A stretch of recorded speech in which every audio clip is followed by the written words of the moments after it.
এই ভিডিওটা শুধুমাত্র ইন্ডিয়ান ক্রিকেট ফ্যানদের উদ্দেশ্যে বানানো হচ্ছে। ঠিক আছে। কাল দিয়ে India versus Bangladesh test match শুরু হচ্ছে এবং যারা যারা টিকিট কেটে খেলা দেখতে যাওয়ার পরিকল্পনা করছেন, বিশেষ করে তাদের জন্য এই ভিডিওটা বানানো।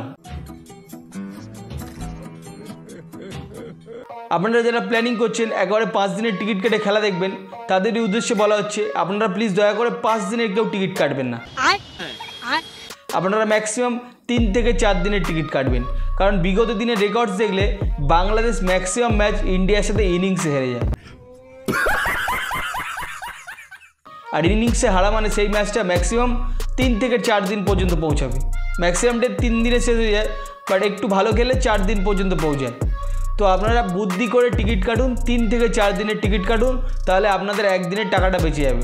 নাহলে 5 দিনের টিকিট কাটলে আপনাদের পুরো একদিনের টাকা জলে চলে যাবে। তো আপনাদের উদ্দেশ্যেই বানানো এই ভিডিওটা, আপনারা ভিডিওটা দেখুন। আর যারা যারা খেলা দেখতে যাচ্ছে তাদেরকে আমার এই ভিডিওটা শেয়ার করে দিন।